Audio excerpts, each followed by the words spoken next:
In this video, I'm going to demonstrate how to draw a simple grid drawing using this Superman symbol on the left here.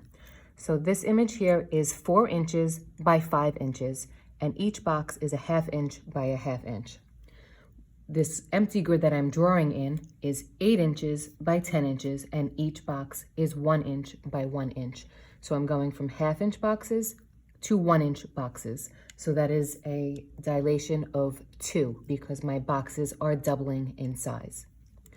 So the first thing I want to decide is where to start. You can start wherever you would like. You can start wherever makes you happy. So for some reason, I like to start on the left, maybe because I write from left to right. I'm not really sure, but that's where I would like to start. So I'm going to start here. I'm going to start with this diagonal line here, and then I'm going to go straight. And I'm just going to map out where this outside shape is going. Okay, again, if you want to work in one section and go over, that's fine, but I'm going to follow the boxes to get that outward shape. And then I'm going to go back in and draw the more detailed shape of the S afterwards. So this right here is starting in A4. So if I come to A4 over here, I'm going to, I could even use my ruler if I'd like, because that's a straight diagonal line. And I'm just going to mimic what I see here. So I see that this is this is where the 4 boxes are crossing here, and it is just slightly over it, just like how I have my ruler. So I'm gonna go like so. Okay, so that is this line here. Okay, so the simple thing about this shape here is I have these long straight lines that I'm going to follow with my ruler. So if you notice over here, I broke this box in half to show that this straight horizontal line is just above the halfway mark. So if I came over into box G3, okay, I can also break that in half as well so that I can make sure that that straight line is in the right spot. Okay, so I know these are 1 inch boxes, so I'm just going to mark off a 1/2 inch and then draw my line. So now I have my 1/2 inch boxes here. So I'm gonna come over here in box G. Okay, I notice that this diagonal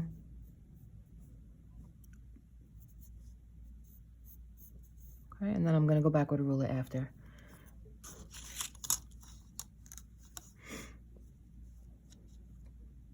Okay, and now I'm going to draw this long straight line, making sure that it is perfectly horizontal with my T-square. Okay.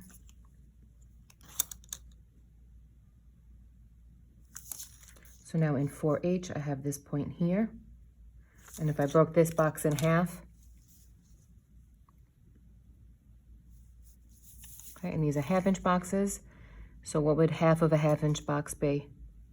If you look at my ruler, here's a 1/2 inch. Okay, so a 1/4 of an inch would be halfway. I'm answering my own questions, kind of like how Mickey Mouse does in Mickey Mouse Clubhouse.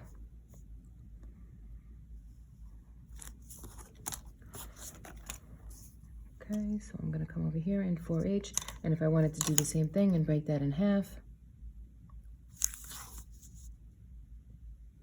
I can break it in half.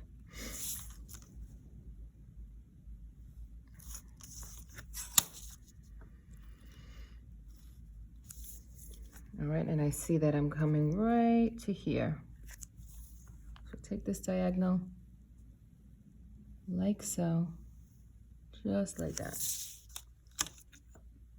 Okay, and then I'm going to make my point all the way where the D and the E meet in my 8 box. It's very, very, very slightly over to the left. If I use my eye, I could tell this is pretty much halfway. It's slightly under. Okay, so I'm going halfway, slightly under, and a hair to the left. This is where my diamond, my triangular shape is going to end right there. So I'm taking this point, I'm going here, and I'm matching this to this. Okay, so I have my outside shape. Now what I would do, and what I normally do when I'm making a grid, is I go box to box to box to box to box, and I work in little sections. For some reason, something inside of me wanted to draw that outside shape. It just makes me happy seeing it there. If that is not what you want to do, you do not have to do the same approach. You can just go from box to box to box and work your way over. All right, so I'm gonna go into one of my first boxes.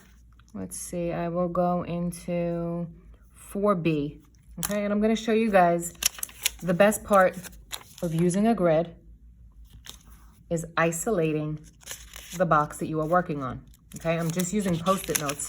Sometimes we would even use like a little index card and cut a little square out. You could do that.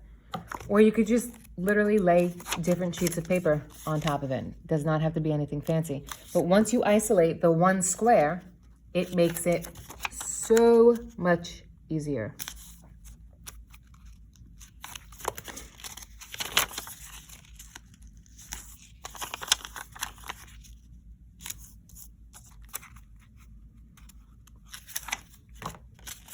All right, so now my goal is to draw this same exact shape in here.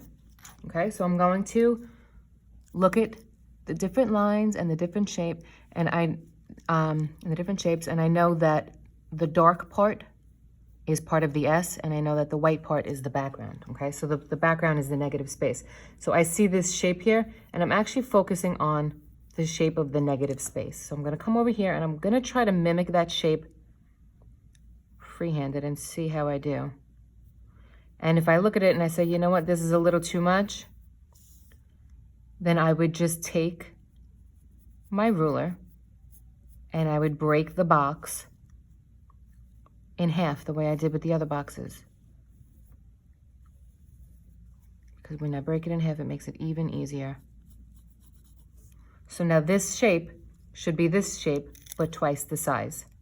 Okay, and I actually think I did a decent job, but like I said, I could just go back in, make that half, and just make it even more precise if I'd like. But that is pretty good. So I'm going to move to my next box.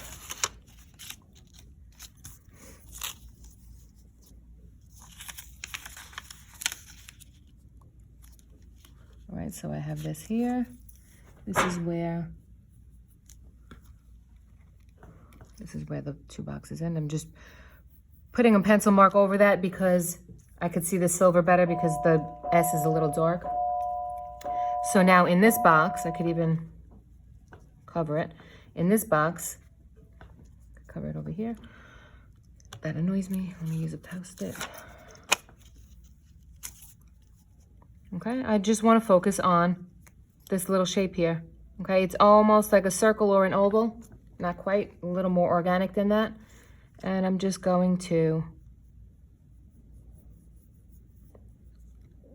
okay, I see that it's a little lower than halfway, so this would be about halfway. I'm gonna go